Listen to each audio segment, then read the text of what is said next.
May the words of my mouth and the meditations of our hearts be acceptable in your sight, O Lord, our strength and our Redeemer. Amen.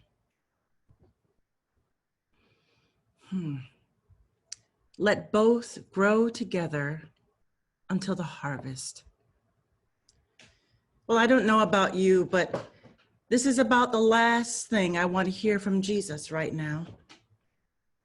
In this tragedy of the pandemic, as we grieve the damage evil has done and the systems it thrives in, I want all evil and the perpetrators of it to be out of our lives.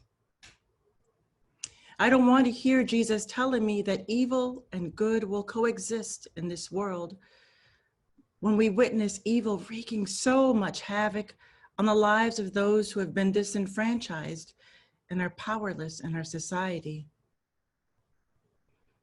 I know I'm not alone in my weariness of living with injustices that have been magnified in the pandemic and that have gone unaddressed for far too long. I'm impatient with waiting for policies that will help families have safe places to live, food to eat, access to health care, and a decent education for all. Aren't you tired of people being taken advantage of, used as pawns, or simply forgotten? I'm ready for what Jesus promises will come. You know, when all causes of sin and evildoers will be thrown into the furnace of fire, where there will be weeping and gnashing of teeth. Well, last week, a man was put to death by lethal injection on our behalf by our government. He had been part of a white supremacist group and was convicted of killing a family in a plan to establish a white nation. So perhaps this is precisely the time we most need to hear this gospel that calls us to be grounded in our identity as followers of Jesus, to remember how he showed us to be fully human. This parable is not a lesson about not passing judgment, and it is most certainly not meant to free us from the responsibility of confronting the evil we will encounter in the church and in the world. See, the thing about the weeds in today's parable is that it isn't just any ordinary type of weed. This weed is poisonous. It can cause hallucinations and can be deadly if ingested.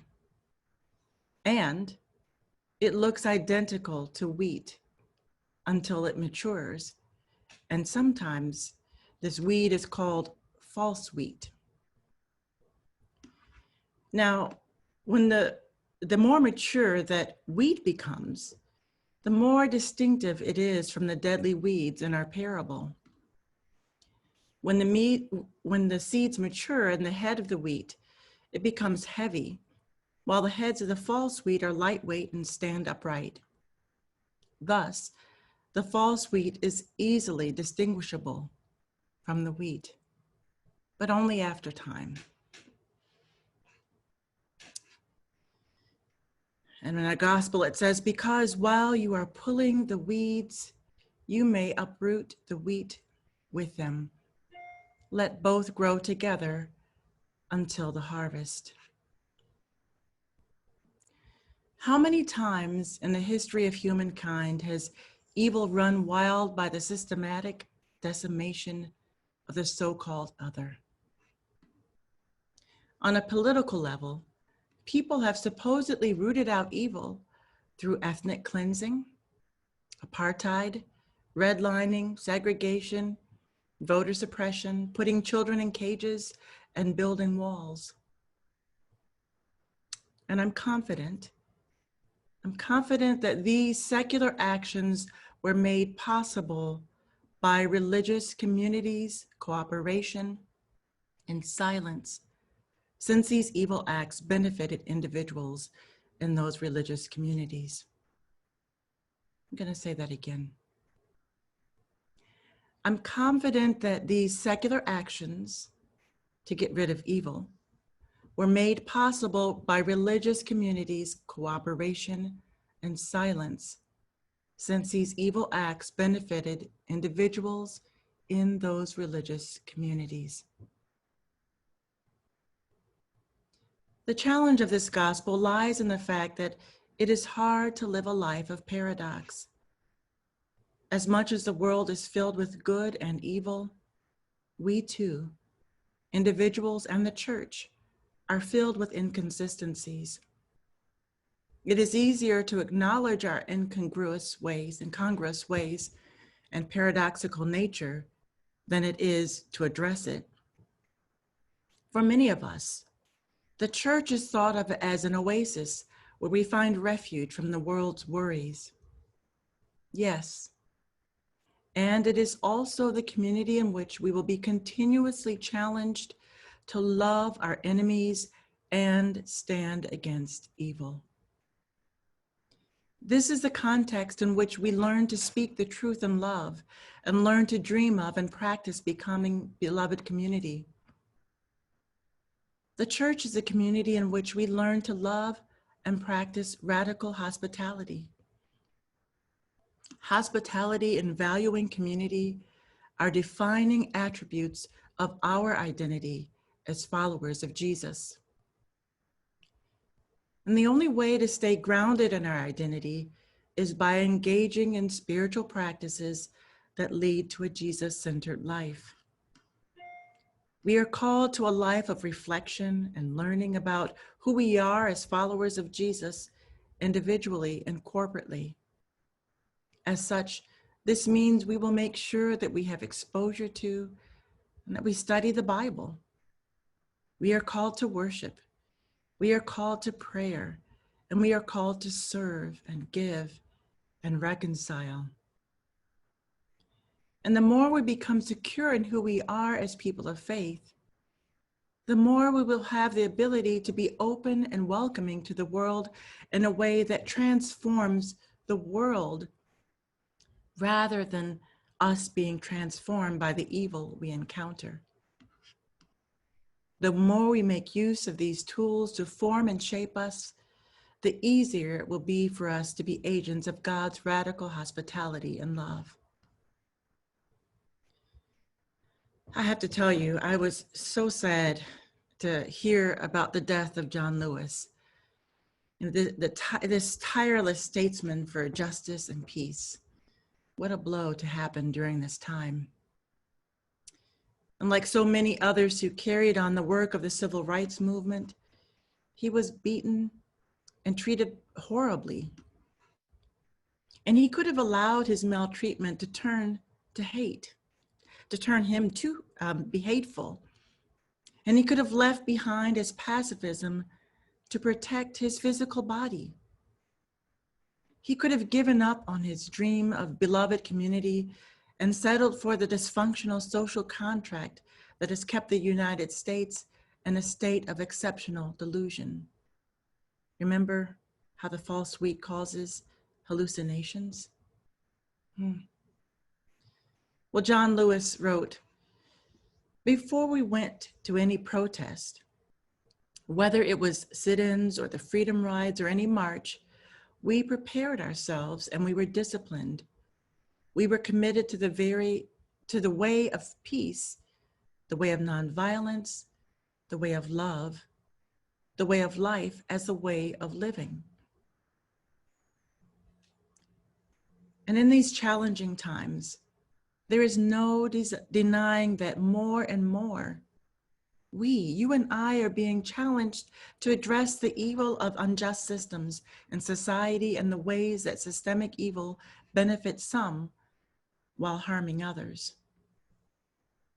And while we see hope in the diversity of people who have come together to make this a just land, daily there are incidents that erode our hope.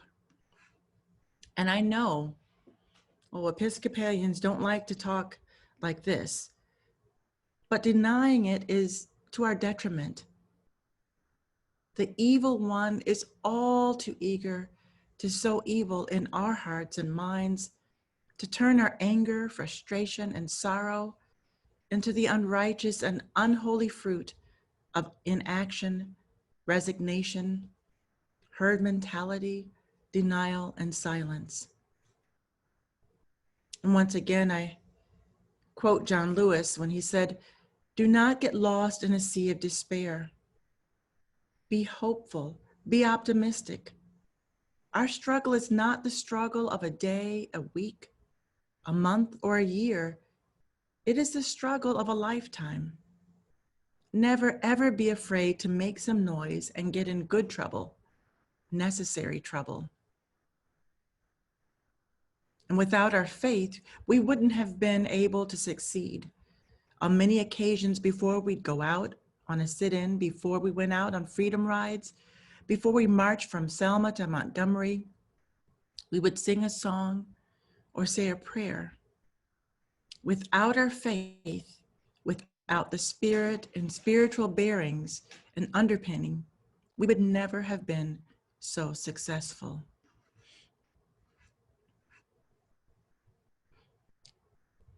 Our feelings and emotions are good gifts from God that keep us connected and are meant to move us to action on behalf of ourselves and our world.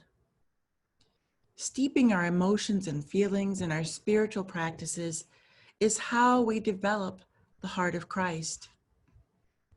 The church is the community in which we commit to stand against evil when we promise to strive for justice and peace and seek the dignity of every human being. Our stance against evil will take various forms. Sometimes it looks like participating in a silent Black Lives Matter vigil. Sometimes it will be joining with a social justice community organizing group like Vermont Interfaith Action to help with voter engagement, to advocate for prison reform or migrant justice. Some days we'll be having hard conversations with family members who would rather justify racism than understand its systemic infiltration into the very germination of our country. Standing against evil is work that will require a holistic commitment of our resources, ourselves, our time, our finances, our hearts, and our minds. As difficult as it is to always remain rooted in our identity as followers of Jesus, we are not alone in this struggle and growth process. We are meant to find our way within a community of faith. This is all our work.